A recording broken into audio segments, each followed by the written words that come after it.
রয়েছি পশ্চিম মেদিনীপুরের শালবনির পিড়াকাটাতে এবং এখানে ইউনাইটেড ফোরাম অফ অল আদিবাসী অর্গানাইজেশনের ডাকে 12 ঘন্টার বন্ধ ডাকা হয়েছে এবং সেই চিত্র এখানেও দেখা যাচ্ছে। এবং কেন, কিসের জন্য আজকে এই বন্ধ, সেটা নিয়ে আবার বিস্তারিত জানার চেষ্টা করব। এখানে আমরা একজন মহিলা নেতৃত্বকে পেয়েছি। আপনার পরিচয়? আমার পরিচয়, আমি এই শালবনী ভোজমূলকে ভারত জাকাত মাঝি পরগনা মহলের ওদের আন্ডারে এক মহিলা সংগঠন আছে যেটার নাম ফুলঝানা তিন লাগাতা, সেটার আমি সেক্রেটারি। আচ্ছা, আপনাদের আজকে এই যে বন্ধ কিসের জন্য এবং কেন বন্ধ? আমরা আজকে এই বনটা দেখেছি এই কারণ আমাদের এলাকার যে সব আদিবাসীরা আছে তারা ওই আদিবাসী এসটি থেকে বঞ্চিত হয়ে যাবে। এই কারণে আমাদের কুর্মী সমাজের কিছু লোক বা আমাদের কুর্মী সমাজে যারা আছে তারা সবাই জোর জবরদস্তি করে এসটি হতে চায়। সেই জন্য আমরা আজকে সরকারের কাছে আমরা এই বন রেখেছি, যাতে ওনারা এসটি যাতে না হয় সেই জন্য। আপনারা কি করে জানলেন যে তারা এসটি নয়? আমরা খবরে, পেপারে কিংবা টিভিতে, ফোনে সব কিছুতেই দেখতে পাচ্ছি যে সিআরআই রিপোর্ট 17 সালে যেটাকে বের করেছিল সেটাতেও দেখলাম যে কুর্মীরা এসটি হতে পারে না। আর এটা তো আবার খবর শুনলাম যে আমাদের হাইকোর্টের নির্দেশে যে ওরা রিপোর্ট জমা দিয়েছিল সেটা তাদের বাতিল করা দেওয়া হয়েছে। ওরা কিছুতেই মানে এসটির আওতায় পড়ছে না, কারণ তারা তো ক্ষত্রিয় জাত হচ্ছে, কারণ ওরা মূর্তি পূজা করে। আর আমাদের আদিবাসী যারা আছি আমরা কোনোদিনও মূর্তি পূজা করি না, আমরা প্রকৃতিক পূজারি। আমরা এই কারণে তাদেরকে আদিবাসীরা এই জন্য আমরা একজোট হয়ে আজকে বন রেখেছি, যাতে কুর্মীরা ভবিষ্যতেও না হতে পারে এসটি, আর এখনও যাতে না হতে পারে। যে ষড়যন্ত্র চলছে সেটার প্রতিবাদে আজকে আমাদের বন দেখা হয়েছে। আচ্ছা, আপনাদের এই যে আন্দোলনটা আজকে কটা থেকে শুরু হয়েছে এবং কতক্ষণ পর্যন্ত চলবে? আজকে সকাল থেকে শুরু হয়েছে, সন্ধ্যা 6টা পর্যন্ত হবে। এটা কি পূর্ব ঘোষিত আপনাদের এই আন্দোলনটা? হ্যাঁ, আগে থেকে আমাদের জানানো হয়েছে সবাইকে, এলাকার লোককে কিংবা সরকারের কাছে সব জায়গাতেই জানানো হয়েছে। আজকে 8ই জুন আমাদের 12 ঘন্টার বন ডাকা হয়েছে। অনেকে আজকে বলছে যে এই আন্দোলন বা এই বন্ধটি বর্তমান শাসক দল যা আছে টিএমসি তাদের সমর্থনে বা তাদের মদতে আপনারা এই বন্ধটা করেছেন, এটা কি কথাটা সত্যি?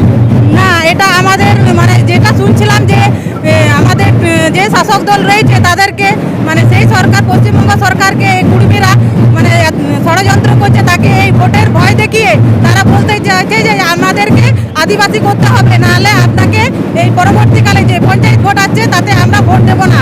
আর আমরা সেই সব খবর শুনে আজকের প্রতিবাদে আমরা সরকারকেও জানিয়েছি কুর্মীরা যাতে না এসটি হতে পারে, সেই জন্য আমরা এই আন্দোলন করছি। কারণ আমরা এই ষড়যন্ত্র আভাস পেয়েছি যে সরকার এরকম প্রচেষ্টা করতেও পারে ভবিষ্যতে যে কুর্মীরা এসটি হতে পারে, কিন্তু আমরা সেটা চাই না আর কোনোদিনও চাইবো না, ভবিষ্যতেও না। ধন্যবাদ।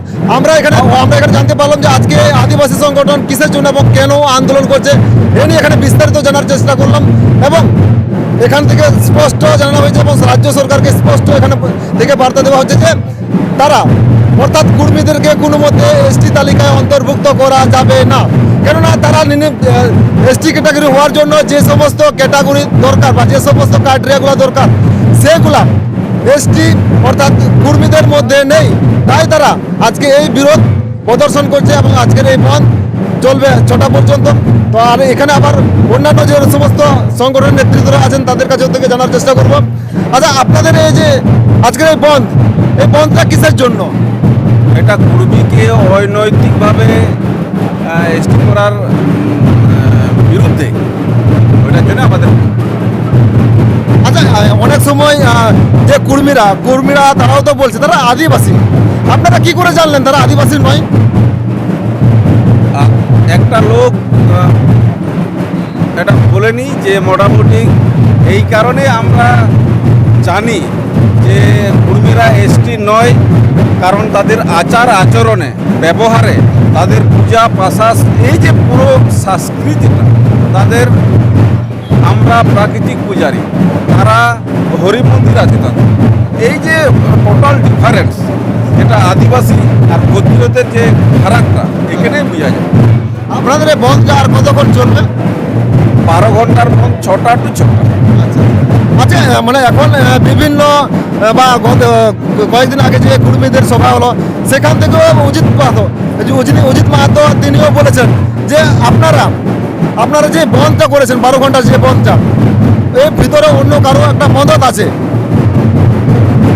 এই কথা বলবো, অন্তত অজিত মাহাতো একটু গাঁজা খেয়ে বা কোনো কিছু মদ খেয়ে হয়তো কথাবার্তা বলেছেন, কারণ ওনারা যখন আন্দোলন করেন অজিত মাহাতোরা কার কাছে চাল ডাল এটা তো প্রকাশ্যই এসছে, তার মানে তাদেরকে ভিতরে কেউ তাদেরকে সহযোগিতা করছে, তারা তাই আন্দোলন করছে। অন্তত সাঁওতালরা অন্তত বহু যুক্তিকে আন্দোলন, কারো ওই দেওয়া নেওয়ায় আন্দোলন করবে। এখানে তো অনেকে আবার বলছে যে বর্তমান শাসক দলের সরকার অর্থাৎ বীরবাহার উপর আক্রমণ হওয়ার জন্য আপনারা এই বন্ধটা দেখেছেন, সেটা কি সত্যি? এই যে বন্ধটা হয়েছে মেনলি এইটা কর্মীরা যাতে এসটি না হয়ে এইটার জন্য হয়েছে। তবে আমরা ধিক্কার জানাচ্ছি যে বীরবাহা হাসদার উপরে যে গাড়ির উপরে যে ভাঙচুরটা হয়েছে, কারণ বহু মন্ত্রী আছে মাহাতোদের, অন্তত মাহাতো মন্ত্রীরা যাতে করে গাড়ি ভাঙলে তা আমাদের বলার কিছুই ছিল না, কিন্তু আদিবাসী মহিলাকে বেঁচে ভাঙলো, এটার জন্য আমরা দুঃখিত এবং এটা প্রতিবাদ জানাই। আজকে ওই যে united forum of all Adivasi organisation, এই সংগঠনে কতগুলো সংগঠন একজোট হয়ে এই আন্দোলনটা, প্রায় 26 থেকে 30টার মতন যুক্ত আছে। এখানে কতগুলো সংগঠন উপস্থিত হয়েছে? এখানে মোটামুটি 5-6টা। আপনার নাম স্বপন মান্ডি, কি বলছে? আপনি মাঝি পারগানা মহলের মেদিনীপুর সদর তল্লাট। এখানে আমরা জানার চেষ্টা করলাম এবং ভারত জাকাত মাঝি পারগানা মহলের যিনি মেদিনীপুর সদর তল্লাট দায়িত্বে আছে তিনিও এখানে উপস্থিত আছেন। এবং আজকে এই বন্ধটি 6টা টু 6টা চলবে। ততক্ষণের জন্য সবাই ভালো থাকবেন, সুস্থ থাকবেন এবং পরবর্তী আপডেট আমরা আপনাদেরকে দিই।